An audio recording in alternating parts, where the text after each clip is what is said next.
कि हमने दल के लिए जितनी लड़ाई लड़नी थी लड़ ली।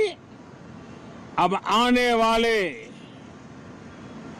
5 वर्ष के लिए हमें देश के लिए लड़ना है, देश के लिए जूझना है, एक और नेक बनकर के जूझना है। मैं देशवासियों को जो गारंटी देता रहा हूं, क्रमशः रूप से उन गारंटियों को जमीन पर उतारना, इस लक्ष्य को लेकर के हम आगे बढ़ रहे हैं। ये बजट अमृतकाल का एक महत्वपूर्ण बजट है। हमें 5 साल का जो अवसर मिला है, आज का बजट हमारे उन 5 साल के कार्य की दिशा भी तय करेगा। और ये बजट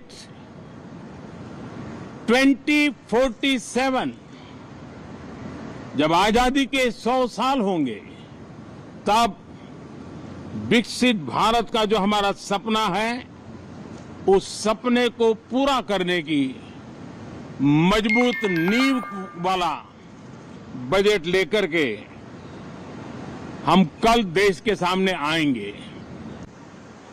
और आपने देखा होगा कि पार्लियामेंट के नए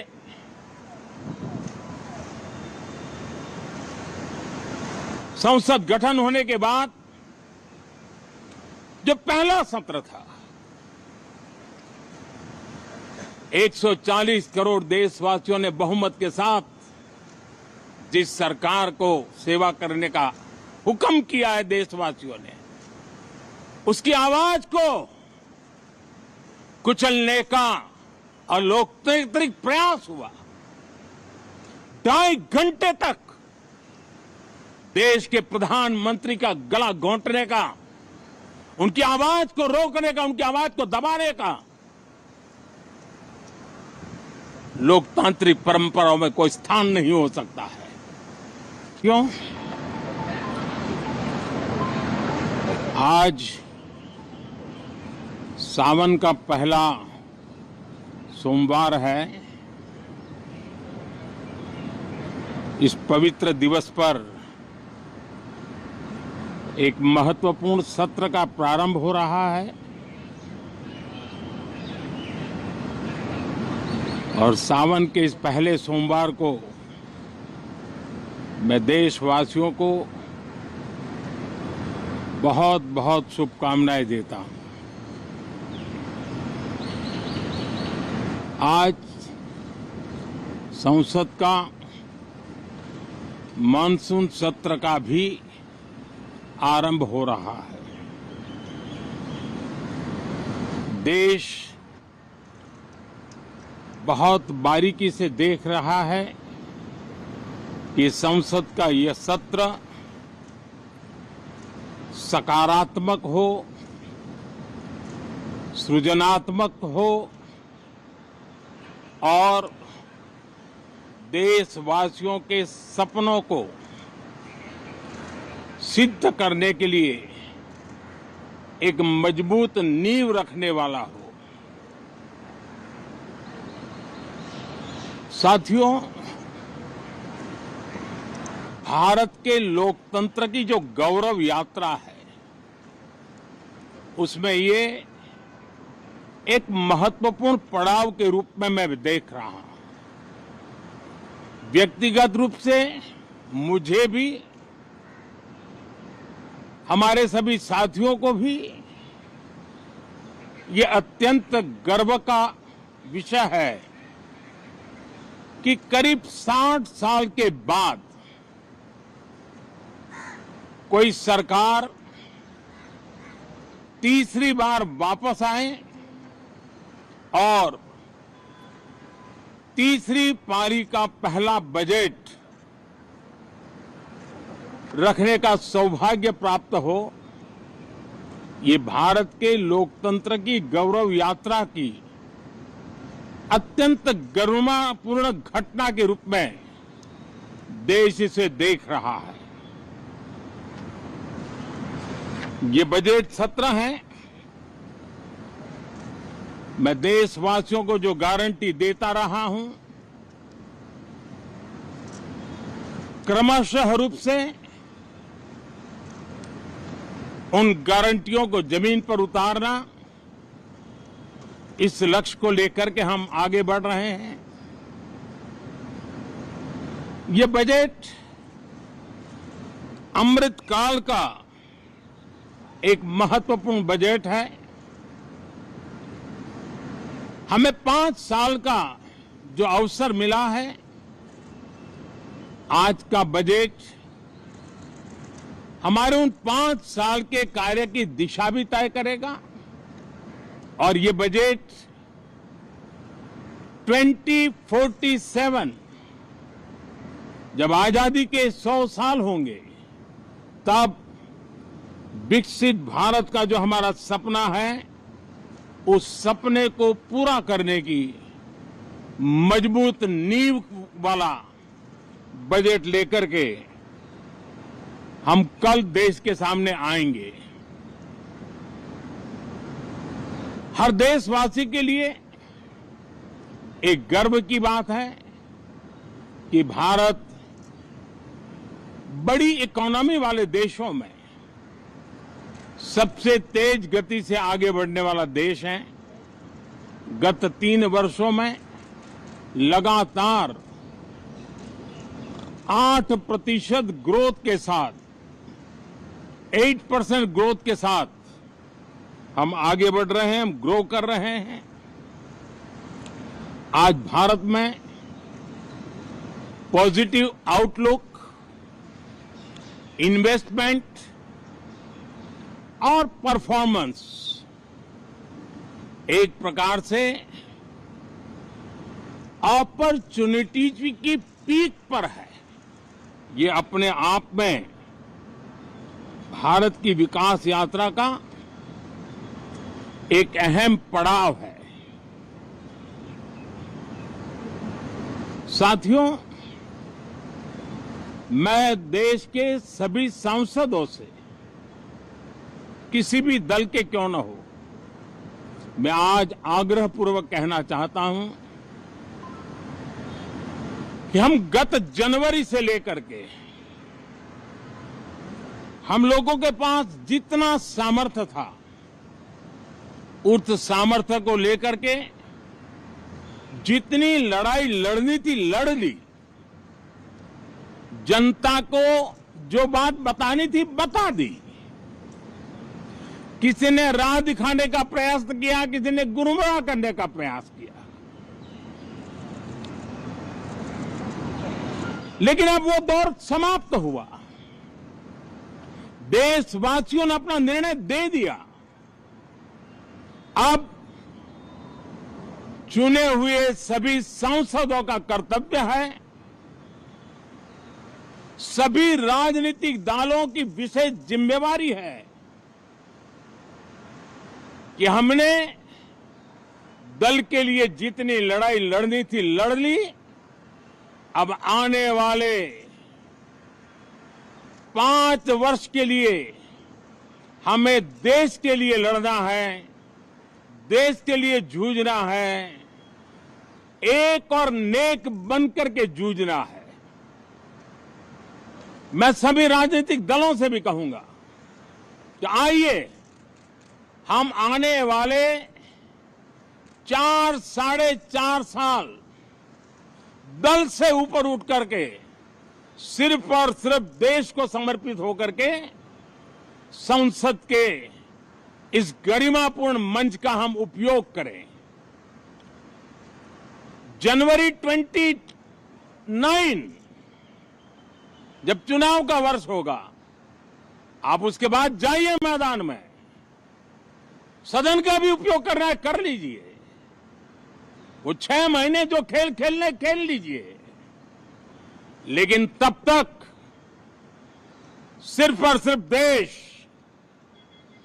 देश के गरीब, देश के किसान, देश के युवा, देश की महिलाएं, उनके सामर्थ्य के लिए, उनको एम्पावर करने के लिए जन भागीदारी का एक जन आंदोलन खड़ा कर करके 2047 के सपने को पूरा करने के लिए हम पूरी ताकत लगाए।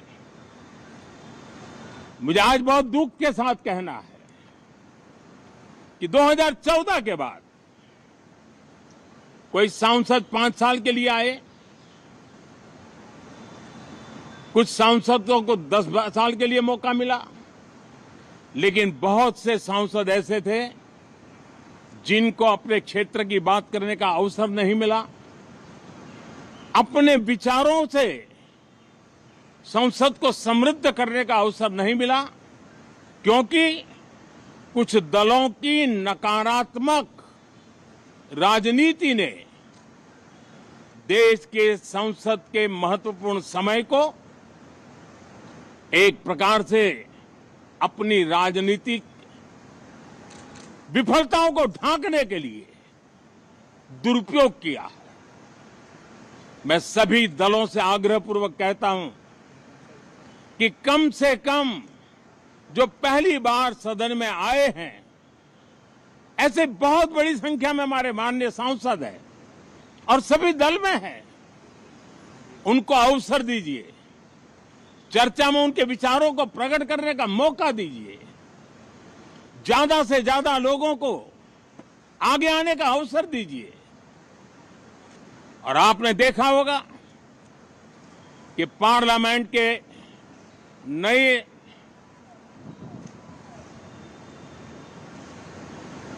संसद गठन होने के बाद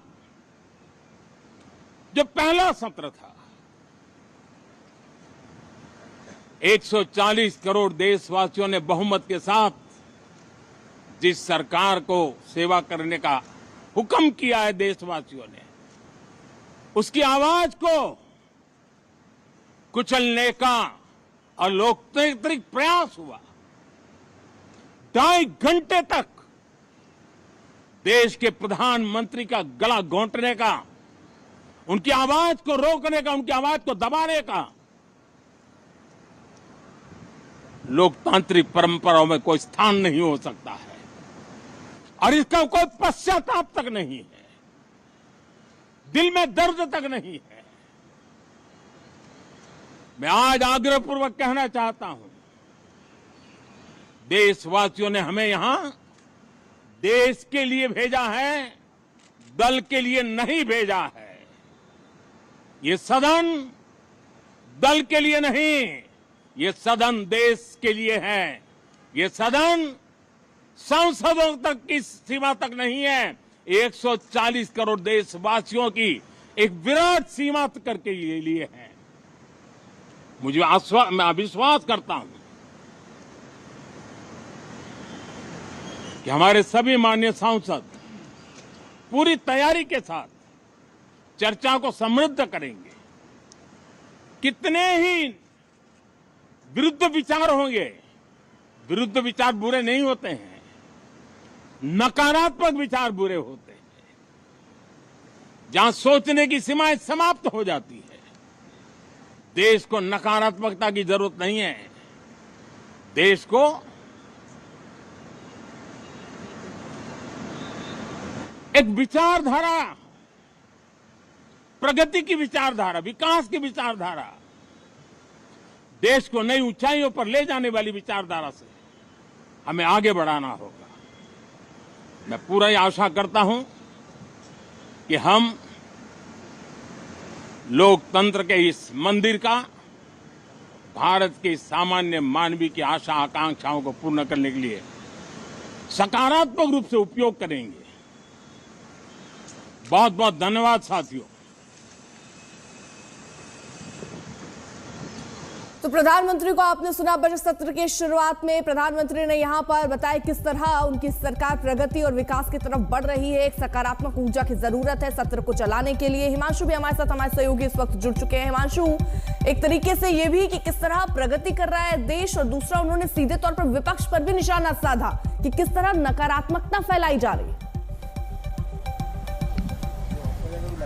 देखिए, बिल्कुल उन्होंने ये भी कहा कि 8% ग्रोथ रेट के साथ जो है देश जो है विकास के पथ पर आगे बढ़ रहा है, लेकिन विपक्ष जो है वो संसद को चलने नहीं दे रहा है। और पिछले सत्र में सरकार के गठन के बाद जो विशेष सत्र हुआ था उसके अंदर प्रधानमंत्री को 2.5 घंटे तक बोलने का मौका नहीं दिया, प्रधानमंत्री को बोलने नहीं दिया गया। ये गला घोटने जैसा काम है और विपक्ष जो है किसी भी तरीके से नकारात्मकता फैलाना चाहता है, जबकि सरकार जो है सकारात्मक वे में रूप में जो है देश के अंदर और संसद में चर्चा चाहती है। ये हम सब जो चुनकर आए हैं वो दल के लिए नहीं आए हैं, चुनके देश के लिए चुनकर आए हैं। उन्होंने सभी सांसदों से यह भी अपील की कि जो लड़ाई आपको लड़नी थी लोकसभा चुनाव के दरमियान वो आपने अपने सामर्थ्य के साथ लड़ ली है, लेकिन अब ये समय है जब आपको देश के लिए सोचना होगा, देश के लिए आगे बढ़कर काम करना है।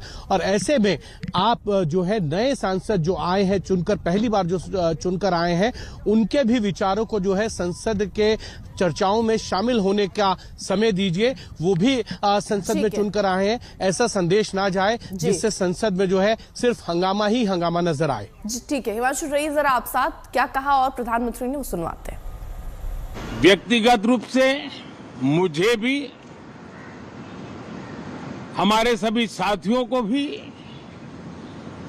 ये अत्यंत गर्व का विषय है कि करीब 60 साल के बाद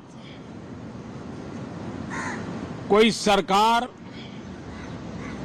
तीसरी बार वापस आए और तीसरी पारी का पहला बजट रखने का सौभाग्य प्राप्त हो। ये भारत के लोकतंत्र की गौरव यात्रा की अत्यंत गरिमापूर्ण घटना के रूप में देश इसे देख रहा है। मैं देश के सभी सांसदों से, किसी भी दल के क्यों न हो, मैं आज आग्रहपूर्वक कहना चाहता हूं कि हम गत जनवरी से लेकर के हम लोगों के पास जितना सामर्थ्य था उस सामर्थ्य को लेकर के जितनी लड़ाई लड़नी थी लड़ ली। जनता को जो बात बतानी थी बता दी। किसी ने राह दिखाने का प्रयास किया, किसी ने गुमराह करने का प्रयास किया, लेकिन अब वो दौर समाप्त हुआ। चुने हुए सभी सांसदों का कर्तव्य है,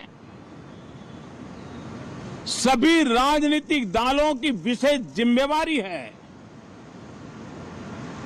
कि हमने